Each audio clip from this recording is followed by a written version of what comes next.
Kanal K. Radio à vous l'été, l'esprit patriotique. Eh bien, plusieurs médias ont parlé de l'implication du Togo du soutien militaire au général Diendéré lors de l'insurrection populaire au Burkina Faso qui a vu le départ du dictateur Blaise Compaoré en octobre 2014. Depuis environ un mois, le Bloukou est continué de courir sur la présence des forces militaires togolaises en soutien au président Ouattara en Côte d'Ivoire pour son maintien au pouvoir. Quant à la junte malienne, elle n'entretiendrait pas que des relations diplomatiques. Dans un article publié tout récemment par nos confrères de Afrique Intelligence et relayé par d'autres journaux Togo, Lomé aurait ramé à contre-courant de la CEDEAO en œuvrant pour une sortie gagnante de la junte au pouvoir suite au bras de fer qui a opposé les militaires à la CEDEAO, suite au coup d'état militaire qui a mis fin au pouvoir d'Ibrahim Boubacar Keïta. Que comprendre de cette opposition des autorités togolaises? Comment le pouvoir togolais cherche-t-il à maintenir le système France-Afrique dans la sous-région ouest-africaine? Nous allons en débattre tout de suite avec nos invités qui sont déjà en ligne avec nous. Alors, Kofi Gnazonzon, selon des révélations, Fonasimbe serait un appui stratégique à la junte militaire malienne depuis près de 4 mois. Alors, que comprendre de cette attitude de Fonasimbe selon vous, Kofi Gnazonzon? Alors, de cette attitude, il n'y a rien de nouveau, de surprenant. Je pense que les observateurs avisés connaissent le rôle trouble que le Togo a toujours joué dans cette sous-région-là. Et le but pour tout régime tel que celui de Lomé, c'est de faire en sorte que ces initiatives de quelques militaires qui font un coup de force, eh bien, c'est de faire en sorte que cela ne se produise pas chez lui. Et donc, l'objectif étant celui-là, il faut soutenir autant comme on peut, de sorte à tuer dans l'œuf toute velléité ou en tout cas toute personne qui aurait cette intention. N'oublions pas que le régime de Lomé est un régime militaire qui a à sa tête un civil. Donc, pardon? Entre-temps, on était coupé. Allez-y, continuez. Oui, donc je disais donc que le Togo est un régime militaire qui a à sa tête un civil. À partir de et il contribue à déstabiliser toute la sous-région. Avant, c'était Blaise Compaoré, donc qui avait donc un réseau où entretenait des relations fortes avec les islamistes, ce qui permettait donc de les contenir. Le Togo n'était pas du reste, mais aujourd'hui que Blaise Compaoré n'est plus là, le seul appui dans la sous-région reste le Togo pour déstabiliser, manœuvrer, faire en sorte que Kofi Gnazonzon, ceux qui sont en exergue... D'où vous détenez ces informations? Parce que c'est pas facile à vérifier. Non, mais ces informations, vous savez très bien comme moi que ceux qui ont, par exemple, coutume de lire le journaliste d'investigation Ferdinand Haïté dans son journal L'Alternative aurait pu tout de même voir le rôle trouble que le Togo avait joué au Burkina pour maintenir donc Blaise Compaoré au pouvoir, le rôle trouble que le Togo a joué dans d'autres contrées, Guinée-Bissau et autres. Donc ce n'est pas, c'est pour ça que je disais que le Togo n'a fait que réinitialiser une attitude qui est l'empreinte même de ce régime de Lomé. Les tentacules sont énormes. D'accord. Même dans les pays où on considère que c'est par la voie des urnes que le président va arriver, eh bien, naturellement, le Togo va investir sur chacun des candidats. Et celui qui est au pouvoir et l'opposition, afin d'avoir, donc, de créer un sentiment de redevabilité auprès de ces personnes-là. Ce qui fait que l'objectif, encore une fois, c'est de couper tout pont éventuel qui pourrait exister entre les personnes qui souhaiteraient renverser le régime et leurs partenaires éventuels. Par exemple, pour mener certaines actions de déstabilisation, il vous faut une base arrière. Donc, si le Togo s'entend ou aide à merveille, par exemple, les candidats ghanéens ou le potentiel candidat à arriver au pouvoir, penseriez-vous que ce dernier-là serait prêt à aider une quelconque opposition ou en tout cas à quelqu'un qui souhaiterait déstabiliser le Togo. Non. C'est de la stratégie. Donc, voilà, c'est le même schéma qu'on va reproduire partout. Quand le problème s'est produit au Mali, on a observé que tout le monde disait oui, mais que font les Togolais, que font les Togolais? En clair, on demandait aux militaires qui sont au pouvoir de se faire eux-mêmes un coup d'État. Et donc, le Togo veille au grain. En clair, c'est un peu ça. D'accord. Donc, voilà un peu dépeint la situation. D'accord, on va voir si le doyen Senouva Gbota Zissou partage votre commentaire et analyse. Doyen Senouva Gbota Zissou, vous avez lu également, d'une manière attentive, cet article de l'alerte du continent, justement, et sur ces relations bilatérales entre la junte militaire et le pouvoir de Faure Gnassingbé. Qu'est-ce que vous comprenez exactement de ces relations avec la junte militaire? Je partage le point de vue de Kofi Gnassozo en ce qui concerne cette notion de redevabilité qui a toujours caractérisé le pouvoir togolais depuis le temps d'Eyadéman. C'est-à-dire, lorsqu'il y a un événement quelque part, eh bien, on cherche à savoir qui aura le dessus, tout compte fait, qui aura le dessus au bout du compte, et si on s'arrange pour être en bon terme avec les uns et les autres, quel que soit celui qui gagne, eh bien, c'est le pouvoir togolais qui a une diplomatie de une bougie pour le diable, une bougie pour Saint-Michel, eh bien, c'est le pouvoir togolais qui gagnera. J'ajouterai une deuxième chose. Alors, la deuxième chose, c'est que le pouvoir togolais est dans un système complexe établi en France-Afrique. Et dans ce pouvoir-là, eh bien, on cherche avant tout à faire la volonté de la France. La volonté de la France en ce sens que ce que j'appellerais plutôt que coup d'État, la chute d'Ibeka a provoqué des ondes de choc à l'Élysée, et l'Élysée donc va chercher à savoir qui on peut utiliser pour que ce changement de régime-là ne se tourne pas contre la France. Et nous sommes dans un contexte actuel qui fait que Ouattara, qui, depuis la chute de Blaise Compaoré, Ouattara qui est devenu l'homme de la France-Afrique, l'homme des Français dans notre sous-région, est assis sur un fauteuil à équilibre instable. On ne sait pas ce que Ouattara va devenir. Et effectivement, eh bien, Ouattara lui-même doit se poser des questions de savoir s'il est sûr qu'il puisse résister au vent qui souffle actuellement en Côte d'Ivoire dans 1 an, dans 2 ans, dans 3 ans. À plus forte raison, les Français vont se poser cette question.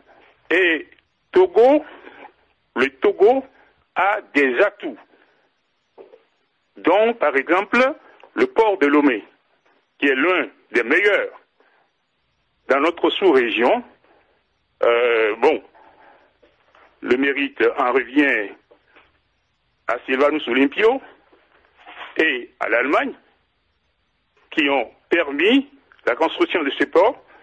Donc, le Togo a quelque chose à vendre au Mali dans une négociation, en disant, si vous ne recevez pas les marchandises par le port d'Abidjan, ni par le port de Dakar, je pense qu'il y a du bruit à vos côtés.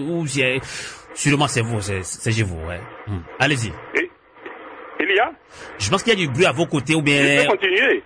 Oui, continuez. Donc, le Togo a beaucoup de choses à présenter dans le marchandage avec la recherche de redevabilité, n'est-ce pas, qui est le principe de la diplomatie togolaise. Et le Togo a aussi une réponse qui peut calmer tant soit peu les préoccupations de la France-Afrique, donc de l'Élysée, au cas où Ouattara ne pourrait plus faire l'affaire. D'accord. Alors, on comprend mieux maintenant. Alors, si on est dans une circonstance comme ça, eh bien, il est normal que les Togolais, que Faure Gnassingbé puissent chercher, n'est-ce pas, à avoir de l'influence sur quel que soit l'homme au pouvoir. Doyen Senouvagbot Tazissou, on va devoir vous retirer un petit peu la parole, le temps de gérer et sûrement le bruit autour de vous. Alors Camille Sali, vous avez également suivi ou bien lu cet article-là sur les relations bilatérales entre la junte militaire malienne et le pouvoir de Lomé. Qu'est-ce que cela vous inspire? Vous avez écouté tout à l'heure Kofi Nnanozon et Senouvagbot Tazissou, Camille Sali. Je vais prendre des deux et je vais diviser la poire en deux. Parce que je prends une partie du compatriote Kofi et puis une partie du doyen et c'est nouveau. Et pour ma part, je vais être un peu plus explicite. Vous savez, il ne faut pas surtout donner au pouvoir de Lomé le poids qu'il n'a pas, surtout.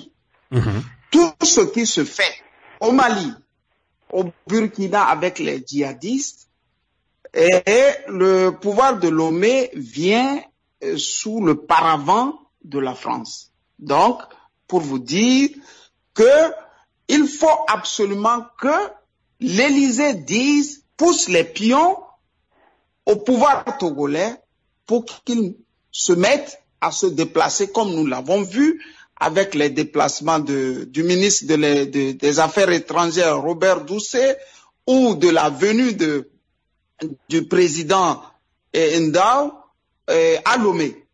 Et le pouvoir de Lomé a toujours été un pouvoir, au fait, fallo. C'est un pouvoir qui est là. Eux, c'est comment conserver leur pouvoir qui les intéresse. Le reste des djihadistes et tout, c'est pas trop leur problème. Comment on peut utiliser les djihadistes pour s'incruster au pouvoir? Vous savez très bien que Blaise Compaoré passe des beaux jours à Lomé. Ce qui veut dire, ce que Blaise Compaoré faisait en son temps au Burkina Faso, il est bien clair que le pouvoir de Lomé va chercher à savoir avec qui ce président ou ce ex-président jouait. Vous vous rappelez du général Djibril Bassolé. Djibril Bassolé était le plus proche de Compaoré qui avait le dossier des djihadistes. Donc, depuis que Djibril Bassolé est en prison, du Burkina Faso est en prison, et que Blaise Compaoré aussi est en train de chercher une terre d'asile ou d'exil, il va sans savoir que il faut trouver maintenant un pion dans la sous-région.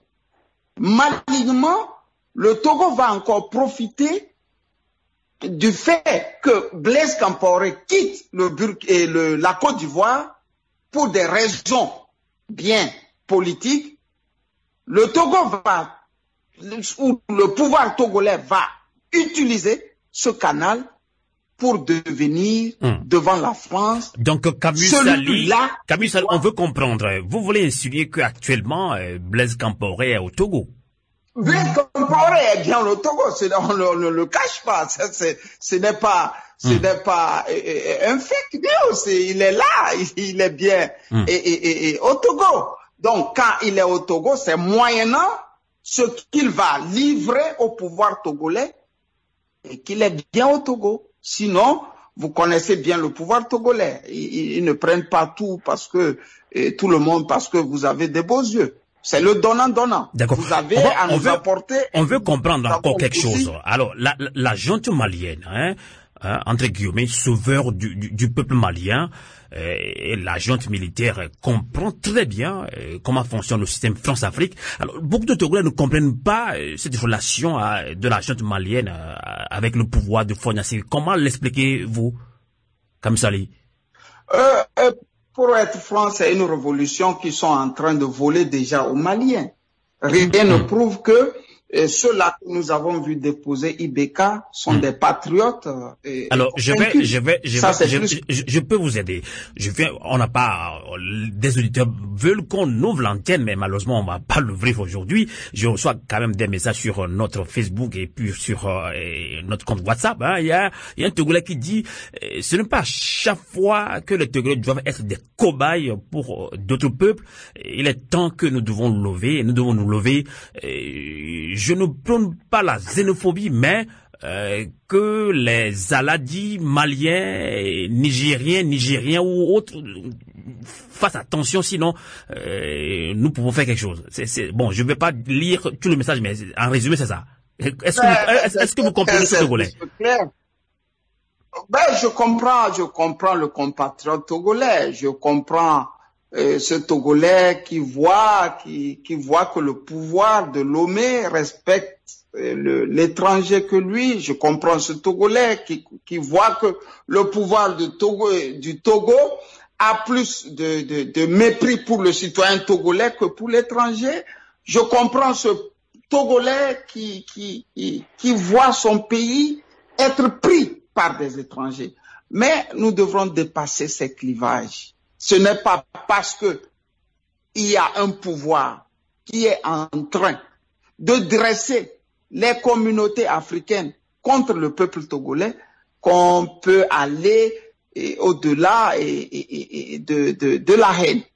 Donc, pour ma part, je dirais, le temps que nous chassions ou qu'on fasse table rase de tout cela, nous voyons actuellement au Togo, et tout peut devenir normal. Donc, on pourra vivre en symbiose, en parfaite amitié, fraternité avec les peuples du Mali, du Niger, du Burkina et autres.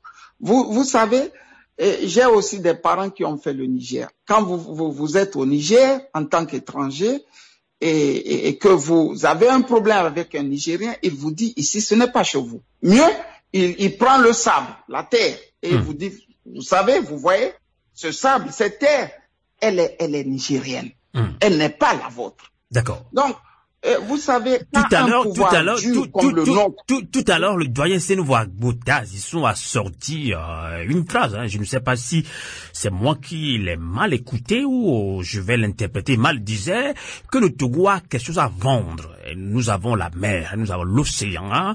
Je ne sais pas. Le Mali est un pays enclavé. Est-ce que ça a quelque chose à voir avec cette relation bilatérale entre la junte militaire malienne et le Togo? Moi, je connais des anciens premiers ministres au Togo qui m'ont dit et qui m'ont parlé des relations entre le Togo et le Mali, sinon entre le Togo et les pays enclavés. D'accord. Et ils ont été toujours unanimes sur un fait. Et sans le Togo, les autres ne sont rien, et sans les autres, le Togo aussi n'est rien. Donc, il faut toujours diviser la poire en deux. Ça, c'est plus que clair. Et la junte malienne, actuellement, au Togo, ne vient pas en tant que demandeur. Non. Soyez rassurés. La junte malienne est en train de se chercher, au fait. Demandeur de tout ce que vous avez en termes d'attributs économiques et tout. Non, ce n'est pas ça encore le problème. Parce que au-delà du Togo, il y a aussi d'autres ports. Il y a Abidjan, il y a Cotonou et autres. Mais ici, moi, je mets le doigt sur la France, sur ce que la France est en train de pair avec le pouvoir togolais. C'est la France qui vient sous le couvert du pouvoir togolais. D'accord. Dans le drame. D'accord. On va relancer Kofi Gnazosson qui, merci quand même pour votre patience, Kofi Gnazosson. Je rappelle que vous êtes juriste, membre de la diaspora togolaise, et vous avez suivi Camus Sali, journaliste du journal Lynx Info Togo. Il réagissait par rapport à ce débat que nous faisons ce soir. Donc, comment le pouvoir togolais cherche-t-il à maintenir le système France-Afrique dans la sous-région ouest-africaine? Est-ce que vous avez vous lui donnez raison, il a évoqué beaucoup de choses. Je pense que vous l'avez écouté, Kofi Gnazosson. Oui, je l'ai écouté. Pour autant, bon, on va pas faire un commentaire de commentaire. Tout à fait. Mais ce que je voudrais relever, c'est que le pouvoir togolais n'est pas le représentant de la France-Afrique. Le pouvoir togolais cherche également à avoir un soutien, à avoir l'appui de la France. Donc tous ces pays, enfin en tout cas où les dictateurs, les despotes cherchent à se maintenir, en réalité, ils font des actes, ils posent, démultiplient des actes, prennent des initiatives, des fois que même on ne leur demande pas, juste pour avoir les faveurs de la puissance coloniale, j'ai envie de dire. Donc, et des fois, pas que. Il y a ces actes aussi, ou ces initiatives-là, qui visent naturellement à consolider, à préserver, à sécuriser non seulement leur pouvoir, mais également ceux de leurs amis despotes. Vous allez voir par exemple que le Togo n'est pas le seul pays à avoir soutenu cette junte au Mali. Avant que la junte ne fasse ce qu'elle a eu à faire, il y a la Côte d'Ivoire qui soutenait fermement Ibeka. Donc, ils ont, la démarche politique ou stratégique, c'est de dire qu'entre deux mots, nous choisissons le moindre mal. C'est un peu ça. Si Ibeka doit partir, ok, nous en prenons acte, nous faisons tout pour le sauver ou pour sauver sa tête, mais il faudrait faire en sorte que nous puissions toujours garder la main, de sorte que la situation ne nous échappe pas. Et oui, là, c'est en fonction de celui qui aura été le plus habile, donc, qui pourra recevoir les faveurs, on va dire, de la puissance coloniale. C'est comme quand vous draguez tous une femme et que finalement chacun fait de son mieux pour pouvoir la séduire, pour pouvoir avoir donc son regard. C'est un peu ça. Donc la France, comme la France dit tout le temps, elle n'a pas d'amis, elle n'a que des intérêts. Donc celui qui prend la meilleure initiative pour monopoliser la situation, naturellement deviendra l'interlocuteur privilégié de la France quant à la résolution de la crise. Elle aura meilleure oreille de la France. Donc, ce que je veux dire en définitive, c'est que la relation entre cette même France-là, coloniale, ou en particulier menée par Jean-Yves Le Drian, Franck Paris et Emmanuel Macron à l'arrivée, puisque c'est le trio choc, eh bien, pour eux, à chaque fois qu'on peut brader un peu plus de liberté des peuples pour maintenir la dictature au nom de la sécurité, eh bien, on y va. Donc, le Togo cherche, moi je le dis et je le redis, le Togo s'inscrit, ou le régime en tout cas au Togo s'inscrit dans une double perspective. La première, c'est d'anticiper sur toute velléité interne, donc en faisant tout pour maintenir la main dans les autres pays. Et la seconde, c'est de faire en sorte que Paris se dise, sur le plan sécuritaire, eh bien le Togo peut être un pays pilote. Vous n'êtes pas sans ignorer que ce même régime au Togo, eh bien, symbolise toutes sortes de trafics qu'il y a en Afrique de l'Ouest. Trafic de drogue en particulier. Donc, il y a l'enracinement est assez profond, ce qui fait que on joue effectivement sur l'aspect sécuritaire, mais le fond de la démarche, c'est de conserver. C'est toujours cette posture de conservation, vaille que vaille du pouvoir, et la volonté de tuer toute velléité en termes de contestation. D'accord. Alors, doyen Senouva Botazissou, comment le pouvoir togolais cherche-t-il à maintenir le système France-Afrique dans la sous-région? Est-ce que le pouvoir togolais le fait réellement? On peut pas l'affirmer tout de suite parce que vous commentez, analysez les faits.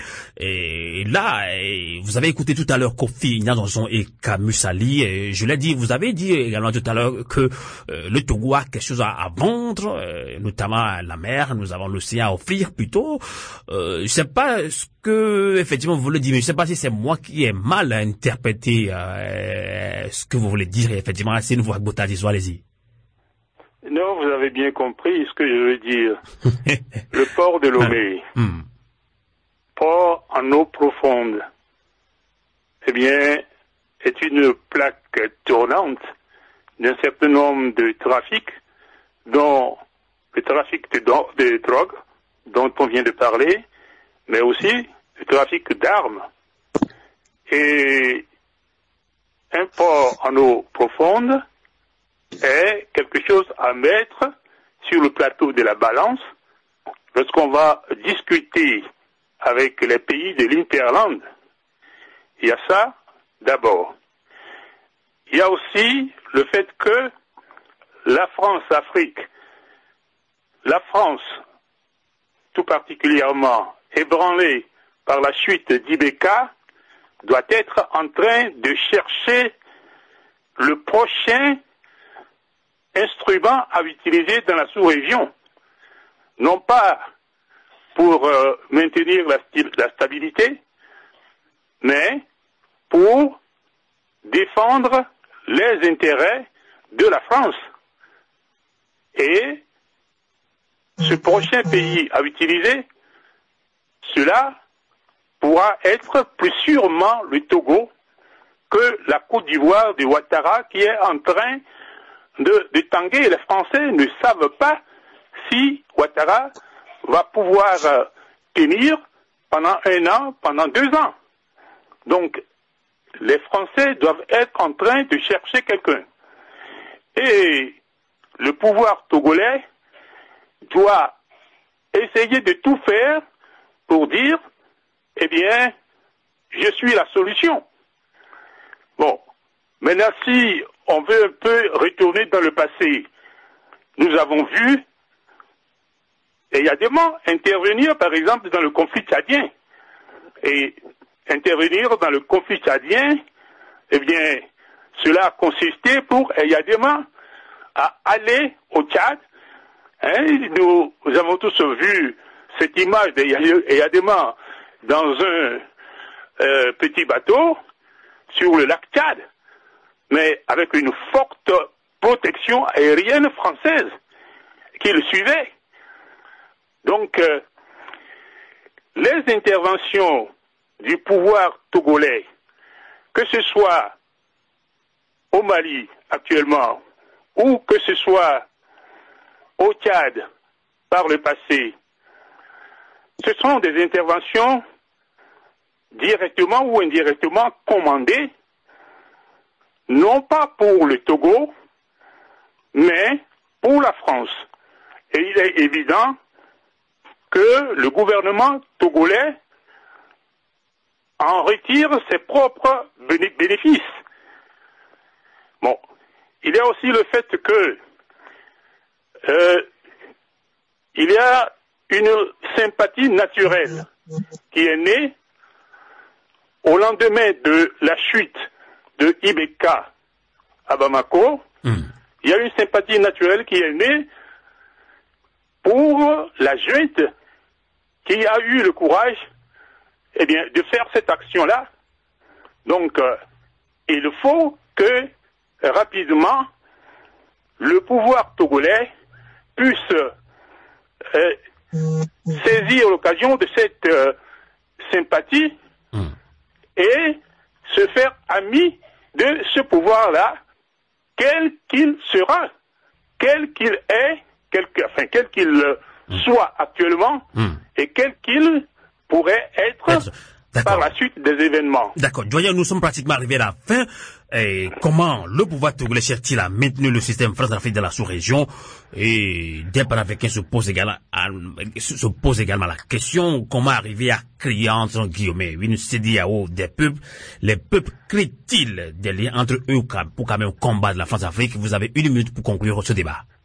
Oui, ce que je dirais, c'est que il y a quelque chose qui donne de l'espoir.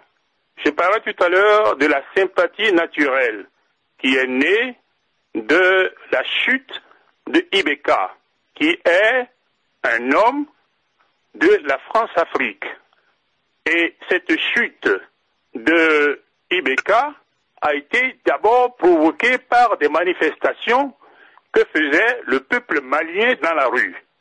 Le peuple malien, allié au peuple togolais, allié au peuple guinéen, allié au peuple sénégalais, allié à d'autres peuples de la sous-région.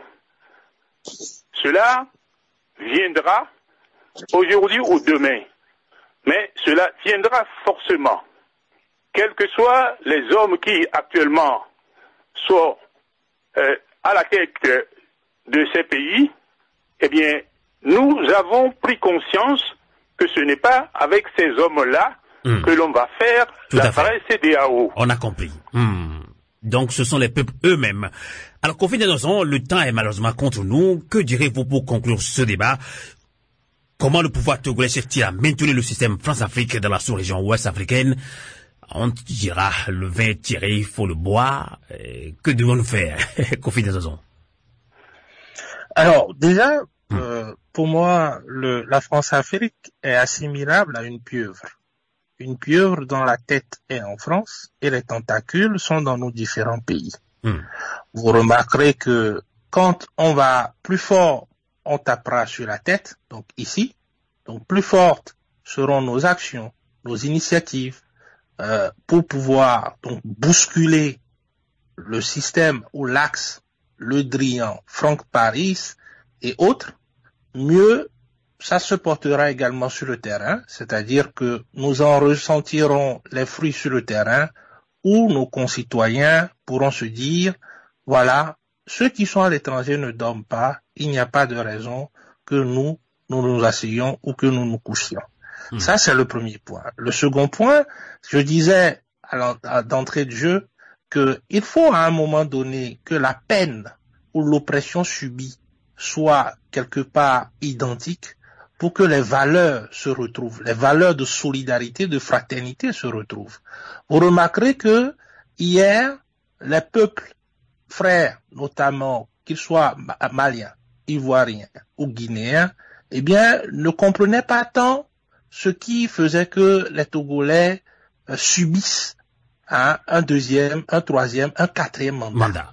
Mais aujourd'hui, vu que ils sont aussi soumis à la même oppression, naturellement, il y a une solidarité qui se crée.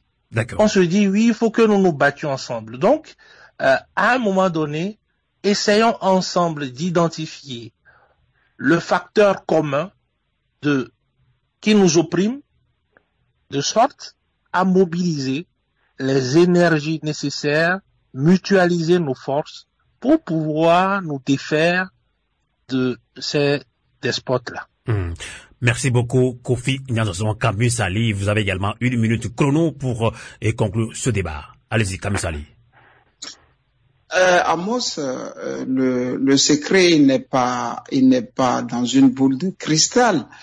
Et tout commence par le Togo, le 22 février 2020 dernier. Les Ivoiriens pensaient que, bon, voilà, c'était un truc togolais. Et ils se rendent compte que ce qui se passait au Togo peut aussi se passer dans leur pays.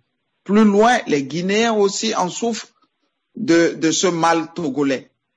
Ce que moi je peux ajouter à ce que mon frère Kofi a dit et le doyen Zinsou a dit est ceci. Tant que nous ne lâcherons pas, la dictature va trouver aussi devant elle des gens dressés à lui donner des coups. Et tenez bien, Amos, si cette dictature n'avait pas de coups, elle n'allait pas aujourd'hui, aux heures où je vous parle, avoir mis la main sur Madame Brigitte Adjamabo. Ce qui veut dire que quelque part, elle prend des coups. Donc, nous devrons continuer à donner des coups à notre dictature au Togo et plus loin, aller même aider d'autres frères, d'autres pays qui souffrent de la même situation que nous au Togo. Merci. Voilà, la jeunesse togolaise doit comprendre que cette lutte, elle n'est pas une lutte à faire à moitié. Merci. C'est une lutte de survie. Et de survie, et toujours de survie. Et le combat continue. Bonne soirée à vous. Merci beaucoup, Camus, Ali. Merci également à vous qui nous avez suivis pendant 2 heures de loge. Ce n'est pas quand même évident. Et on se donne rendez-vous samedi prochain, même heure, même studio. Radio à vous l'été. L'esprit patriotique.